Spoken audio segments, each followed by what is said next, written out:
தற்போதைய அண்மை செய்தி சென்னை அடுத்த இருங்காட்டுக்கோட்டை அருகே அரசு பேருந்து நடத்துனரை மர்ம நபர் தாக்கிய சம்பவம் பரபரப்பை ஏற்படுத்தியுள்ளது.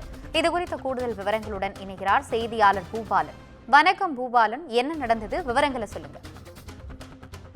வணக்கம் ஆனந்தி. பூந்தமல்லியில் இருந்து சுங்காசத்திரம் மார்க்கமாக செல்லும் அரசு பேருந்து காஞ்சிபுரம் மாவட்டம் இருங்காட்டுக்கோட்டை பகுதியில் நின்று ஆட்களை ஏற்றி கொண்டிருந்த போது மாணவர் பேருந்துக்குள் ஏறாமல் படியில் நின்று உள்ளார்.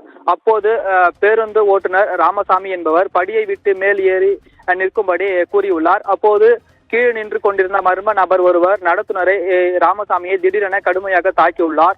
உடனே நடத்துனர் தாக்கப்பட்ட சம்பவத்தை கேட்டறிந்த அரசு சக பேருந்து ஓட்டுநர்கள் சாலையிலேயே பேருந்துகளை நிறுத்தபடி நடத்துனரை தாக்கியதை கண்டித்து மறியலில் ஈடுபட்டனர். தன்னுடன் பணிபுரியும் சக நடத்துனருக்காக நியாயம் கேட்டு சாலையில் பேருந்துகளை நிறுத்தியதால் அப்பகுதியில் மிகுந்த பரபரப்பானது ஏற்பட்டு வருகிறது.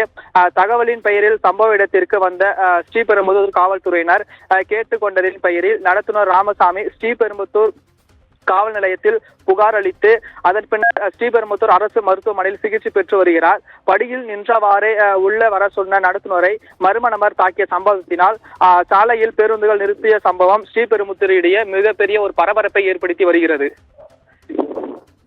விவரங்களுக்கு நன்றி பூபாலன்.